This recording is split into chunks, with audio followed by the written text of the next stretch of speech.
Bonjour à toutes et à tous, bienvenue sur ma chaîne pour cette nouvelle guidance. Alors là, je vous filme avec mon téléphone portable pour tout vous dire, parce que mon ordinateur est en train de faire des mises à jour, donc il y en a pour un petit moment. Les amis, je vous espère en forme. J'ai sorti l'oracle des synchronicités, alors qui est un oracle que j'utilise habituellement d'une certaine manière en rond, enfin bref, en association de cartes. Et là, ce matin, je reçois l'info de vous les tirer comme des cartes traditionnelles et de voir ce qui vient. Donc, je vais m'exécuter. Je vous espère en forme, en tout cas un peu mieux que moi. Mais je vais mieux, mais les petits virus hivernaux sont toujours là. Allez, je vais vous les montrer, hein.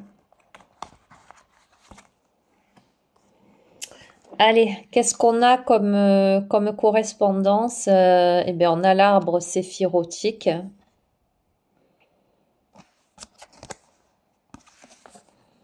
D'accord. Je vous les montre. Ensuite, je vous fais une interprétation, hein.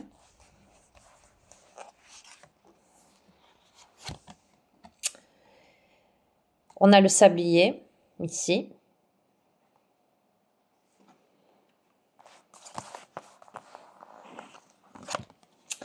Et on a l'œil.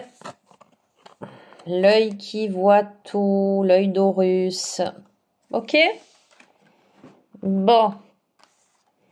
Allez. Bon, c'est pas très pratique, j'allais dire pour vous, parce que vous voyez pas forcément bien.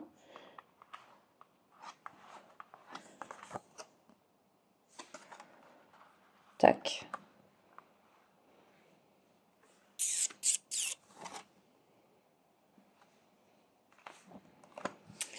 Mais on va se débrouiller ainsi.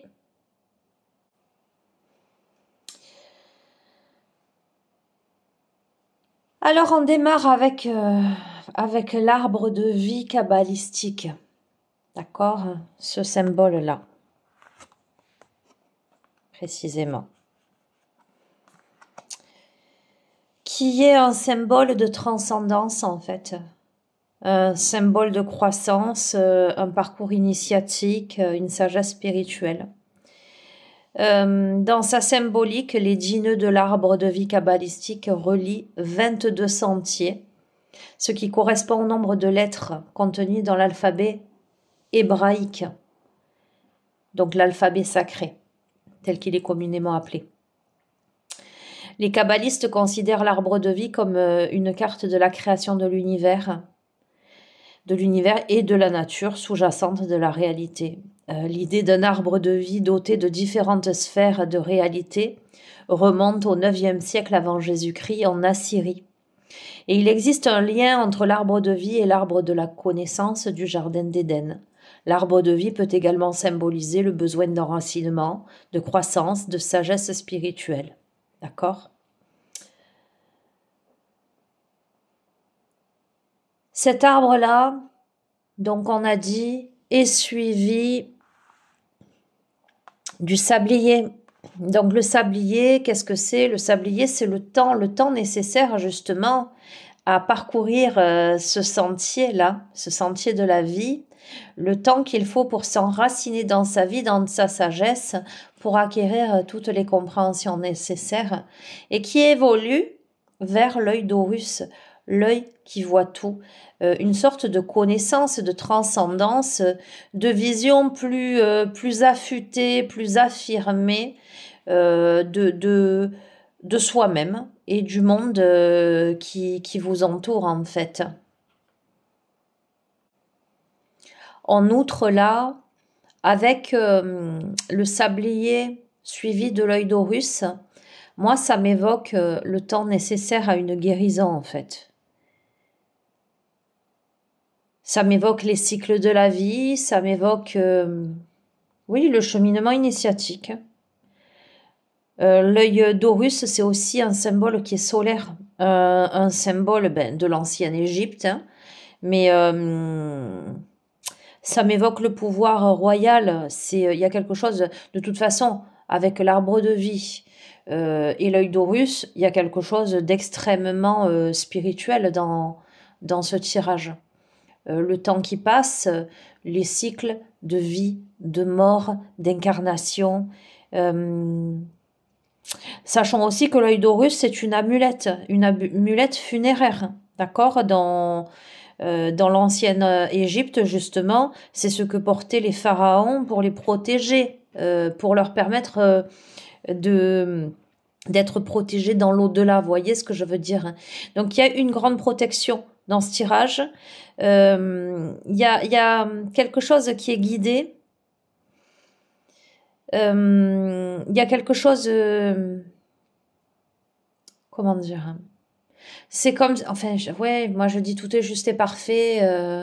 Rien n'arrive au hasard. C'est ça que ça m'évoque, ce jeu. Je vais tirer quelques cartes en plus. En tout cas, ce début-là. Donc, on est guidé. Donc, il y a ce parcours initiatique, il y a ce temps qui passe, il y a cette guidance, cette protection pour aller vers la guérison, d'accord? Donc, on va vers quoi, là? Alors, attendez, je reprends le tas.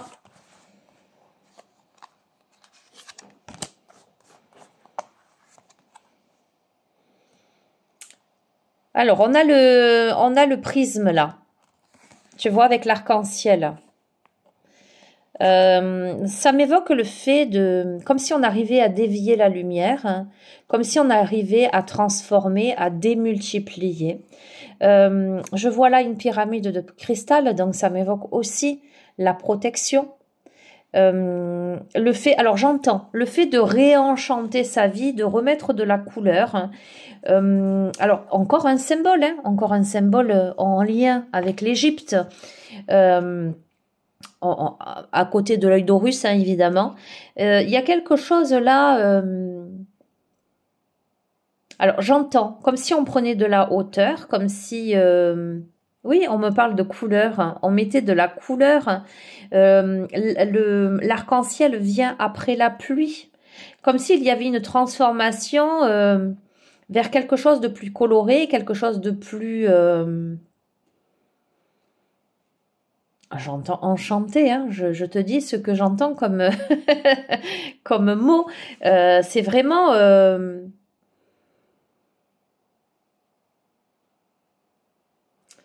comme quelque chose, comme s'il y avait de la magie dans l'air, en fait. Comme si on avait aujourd'hui acquis les compétences, les connaissances nécessaires au travers de ce parcours initiatique pour distinguer les choses de manière différente, avec beaucoup plus d'émerveillement. Alors, ça m'évoque aussi les chakras, pour tout te dire, les couleurs de l'arc-en-ciel.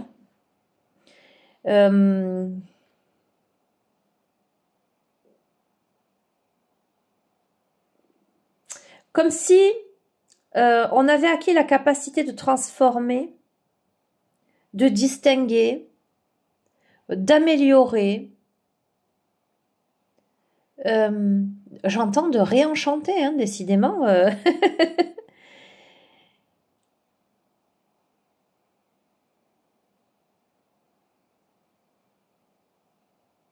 Comme si on remettait de la couleur dans sa vie. Avec plus de discernement, de compréhension, une grande protection, la capacité de se protéger soi-même également. Je continue. On va vers quoi? Du coup, on va vers quoi? On a les ailes, regarde, on a les ailes d'ange. Mais écoute, je te confirme non seulement une élévation, un allègement, j'entends une envolée, une légèreté, mais encore une fois, une grande protection. On acquiert une sorte de transcendance, une liberté. Tu vois, ça m'évoque la liberté, ça m'évoque l'envol, ça m'évoque de nouveaux sommets, pourquoi pas ces ailes-là pour aller au sommet de la pyramide, là où il y a l'arc-en-ciel. Il y a quelque chose... ça m'évoque les anges, évidemment. Ça m'évoque la protection ultime. Ça m'évoque la liberté de faire ce que l'on souhaite dans sa vie.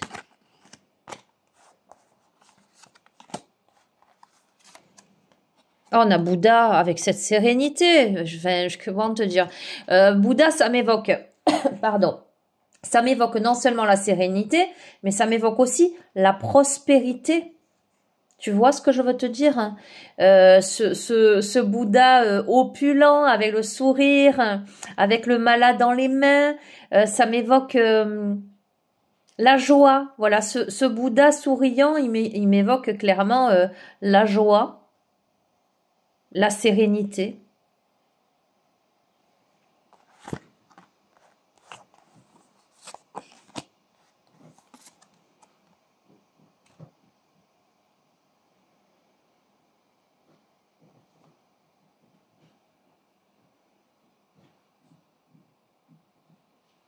Oh, devant moi.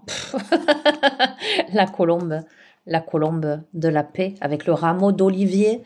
Le rameau d'olivier, quand Noé envoie la colombe et qu'elle revient avec le rameau d'olivier justement pour annoncer qu'il y a une terre pas loin, qu'on arrive à destination. Il y a une sorte de paix aussi, hein, une paix intérieure, hein. On a à nouveau le Bouddha, la sérénité à nouveau, la prospérité.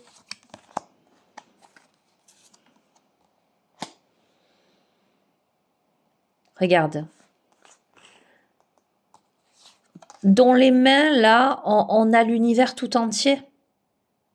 Il y a cette sorte de maîtrise de son univers.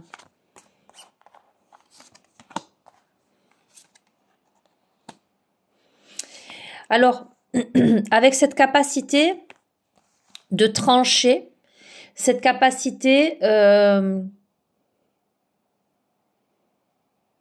d'abattre ce qu'il y a à abattre.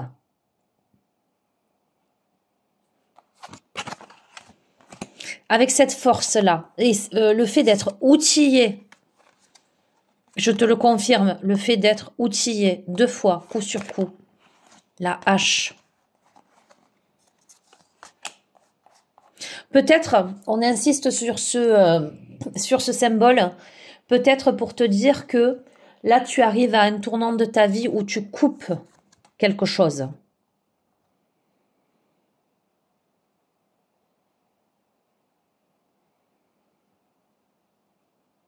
On a la main. Je mets un peu de temps, désolée. Tu as la protection. On te dit que tu es protégé. On est aussi en train de t'annoncer que tout ce qui doit être coupé, qui n'est plus bénéfique à ta vie, va l'être.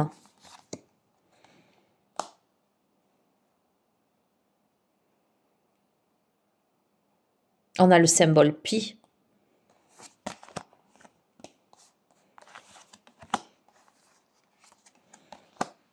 On a la bougie. Tout s'éclaire. Il y a quelque chose qui s'éclaire là. Ce sont les proportions divines. On me parle d'infini également.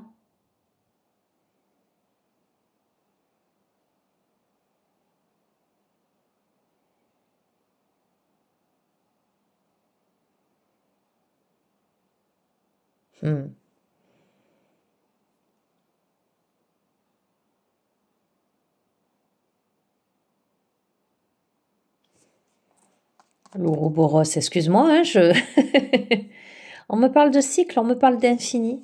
Ok, allez, je reste sur ça avec ce jeu. Tu me diras dans les commentaires comment toi ça te parle. J'ai ressorti, alors c'est pas que j'ai ressorti, c'est que je suis tombée nez à nez avec ce petit bouquin. C'est Mars et Vénus de John Gray. 365 jours d'amour. Ok. Je me suis dit, tiens, bah, écoute, ça tombe là, pourquoi pas. Je vais prendre un petit message de ce bouquin. Alors, je vais te lire celui-ci. Quand l'homme affiche une belle confiance en soi, la femme se dit que tout va bien se passer. Admettez une fois pour toutes qu'il est normal d'avoir des points de vue divergents sur l'argent, les enfants, le sexe, le travail, la disponibilité, etc. Vous venez de deux planètes différentes, voilà tout.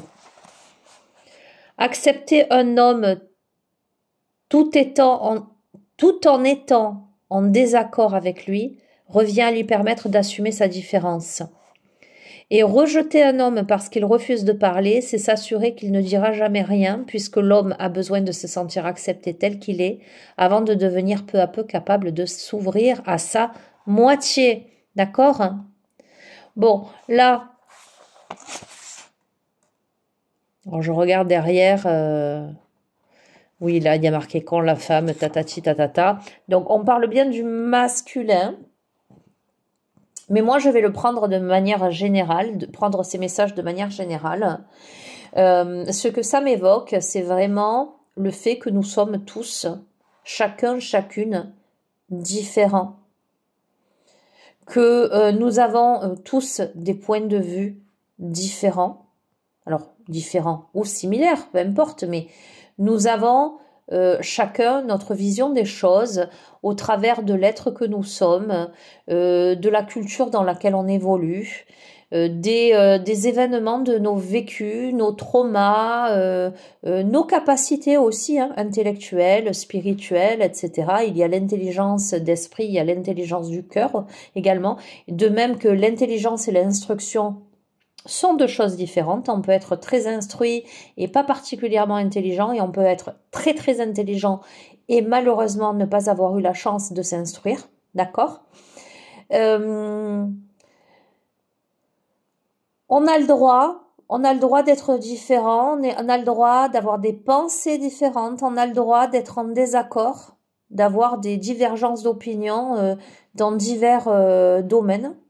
On a le droit, on a le droit de cultiver cette différence, et au lieu de combattre ça, de vivre ces différences comme des possibilités de partage, d'évolution, de compréhension.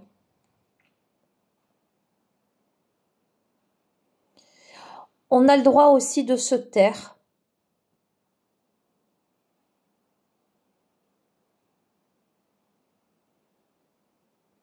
Et rejeter le silence équivaut peut-être à mettre une barrière.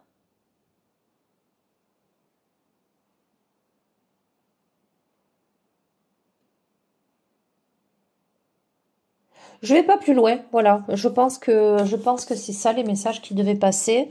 Qu'est-ce que je vais te prendre? Tiens, je vais te prendre un petit message de l'oracle de l'arbre de vie.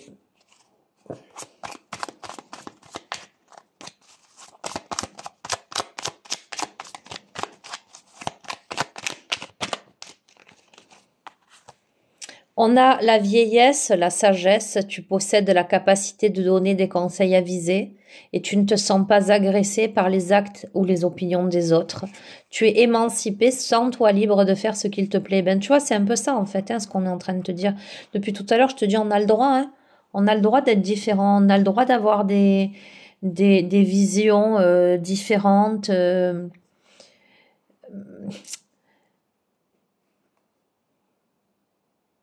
Et je crois que là, la carte de la vieillesse et de la sagesse te dit que quand tu arrives à cette conscience des choses, t'as plus rien à prouver en fait. Que l'autre il pense comme toi ou qu'il pense différemment, c'est pas important en fait. Tu vois ce que je veux te dire? La sagesse, c'est savoir dire à quelqu'un, ok, ben toi tu as ton point de vue, certes peut-être qu'il ne correspond pas au mien, mais je l'accueille et je te demande toi d'accueillir mon point de vue. Par contre, on peut discuter autour de tout ça. C'est pas la question, c'est ni tu as tort, j'ai raison, ni tu as raison, j'ai tort. C'est que chacun de nous avons notre opinion des choses, notre angle de vue. Et voilà, c'est quand on est émancipé du regard de l'autre, quand on est émancipé de l'opinion de l'autre, on peut être véritablement libre dans sa vie. Tu comprends? Ok. En tout cas, c'est ce que moi, ça me renvoie. Hein. Et principe auquel j'adhère, mais alors totalement. Ok, et ben je vais terminer avec votre animal totem.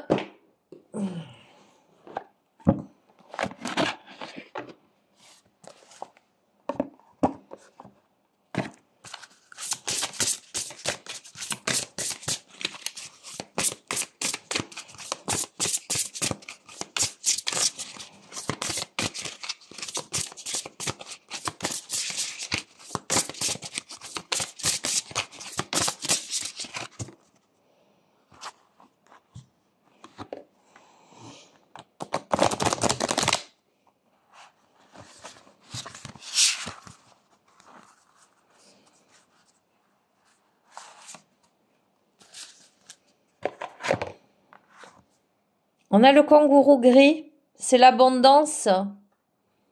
Alors j'espère que mon portable est réglé pour que tu vois les inscriptions à l'endroit.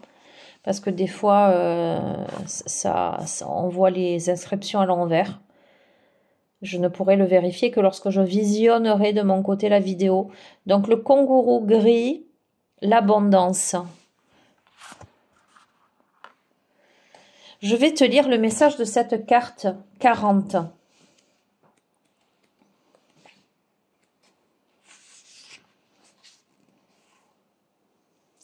La richesse signifie-t-elle que vous possédez de grosses sommes d'argent? Si oui, ce serait une bonne réponse, mais c'est la mauvaise. Se concentrer exclusivement sur l'acquisition d'argent ne fait qu'amplifier le fait que vous en avez bien peu. Lorsque vous vous concentrez sur votre désir d'argent, vous nourrissez effectivement une mentalité de pauvreté, un état d'esprit soutenu par la société et des manières de penser héritées de notre passé collectif.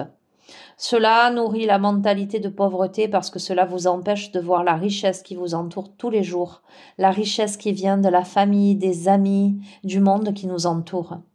Connaître le véritable amour, c'est posséder la richesse suprême.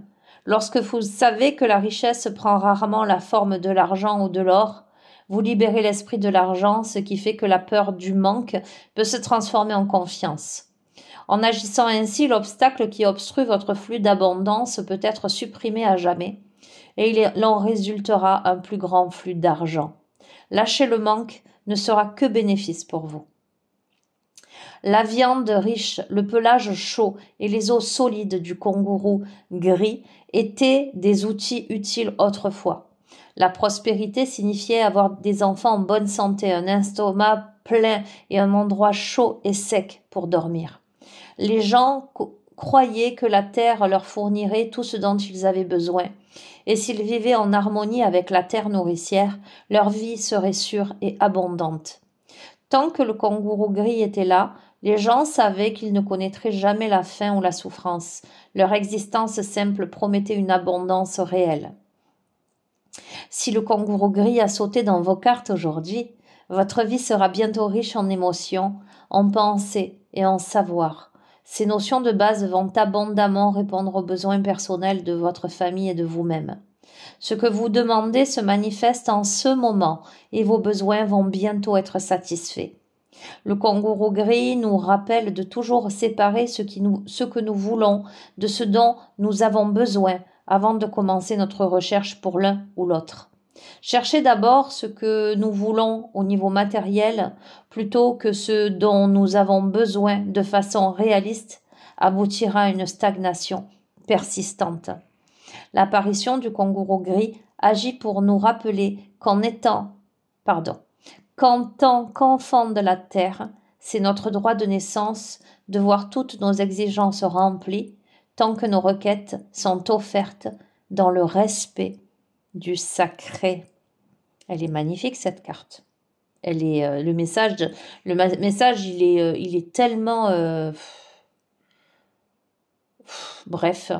Moi j'adhère. Voilà, ce tirage de ce matin, C'est vraiment ma vision des choses, en fait. Alors, bien sûr que, surtout dans la situation, enfin, j'allais dire, dans la société actuelle, avec tout ce qui se passe dans le monde, on est tous, moi y compris, hein, on est nombreux à se rendre compte que la vie augmente, en tout cas tout devient beaucoup plus cher, beaucoup de choses deviennent inaccessibles. En plus, voilà, après les fêtes, euh, c'est pas évident, j'allais dire pour une majorité, hein. Donc ça vibre quelque part. Qu'on le veuille ou non, ça plane, se fait, est-ce que je vais arriver à payer mes factures? Est-ce que, aïe aïe aïe ceci, aïe aïe aïe cela? Oh, c'est certain, c'est certain. Mais effectivement, plus tu vas vibrer ça et plus tu envoies des vibrations de peur et de manque. Si tu te, comment te dire, si tu te contentes de ce que tu as et que tu te dis avec philosophie et sagesse, bon, effectivement, ça j'aimerais beaucoup le faire, mais là je peux pas. Mais parce que j'ai d'autres priorités, enfin voilà, la vie fait que là financièrement je peux pas. Mais c'est pas grave. Ben si je fais pas ça maintenant, je le ferai plus tard. Et si je le fais pas, c'est que peut-être il y a une raison que je ne le fasse pas. Et puis je fais confiance à l'univers, je fais confiance à la vie. Je reste dans ces énergies positives en me disant allez, tout va bien aller. Et ben c'est ces vibrations-là que l'on vibre, que l'on renvoie à l'univers. Ce sont finalement des vibrations de gratitude, des vibrations de sagesse, des vibrations de tolérance et des vibrations qui ne peuvent qu'attirer finalement l'abondance. On n'est pas dans le vouloir là. Tu vois ce que je veux dire? Souvent je vous dis, cessez d'être dans le vouloir à tout prix. Et certaines fois, vous voulez ardemment quelque chose, mais c'est pas ça qui est nécessaire à l'évolution de votre âme. C'est pas ça qu'il vous faut concrètement pour grandir, pour vous améliorer, pour comprendre des choses, pour vous bonifier. Et tant que vous vous accrochez au vouloir, que évidemment vous ne recevez pas, puisque ça n'est pas ce qui vous est destiné, ce qui est bon pour vous, pour votre évolution, vous restez dans une vibration de frustration. Et tant que vous êtes dans la frustration, eh ben vous vous enfermez et c'est comme si vous faisiez barrage à ce qui vous est destiné, parce que vous restez à tambouriner derrière une porte qui reste fermée, alors que tout autour, il y a plein d'autres portes qui s'ouvrent et que vous ne voyez pas, que vous ne voulez pas, j'entends aussi, parce que vous avez décidé que vous voulez ça et rien d'autre. Sauf que tout ça apprend aussi l'humilité, qu'on ne peut pas tout contrôler dans la vie. Voilà, ça c'est clair, et qu'il faut aussi l'accepter. En tous les cas, la carte du kangourou gris, eh bien, c'est une carte j'allais dire, de super augure. Parce que justement, c'est une carte d'abondance, mais qui te dit, lâche les plaisirs futiles, concentre-toi sur l'essentiel, sur ce dont tu as besoin plutôt que ce que tu veux absolument. Et sache le manifester dans ta vie avec sagesse. Voilà, et ben tu sais quoi, je vais te laisser sur ça. Je trouve que j'adore la philosophie de ce tirage. Franchement, génial. C'est exactement le message que je suis heureuse de te passer ce message en fait. Voilà. Bon, je vous fais des gros bisous les amis. Vous savez que vous avez mon adresse mail en bas de chacune des vidéos si vous souhaitez une guidance privée. N'hésitez pas à m'envoyer un mail. Mettez-moi dans le mail vos coordonnées et surtout votre disponibilité pour que je puisse vous contacter 5 petites minutes en visio avant de prendre rendez-vous. Voilà, histoire que on se voit, hein, que ce soit pas impersonnel et qu'on voit ensemble nos disponibilités respectives. Voilà. Écoutez, je vous embrasse fort. Je vous dis à très bientôt. Prenez bien soin de vous. Ciao, ciao.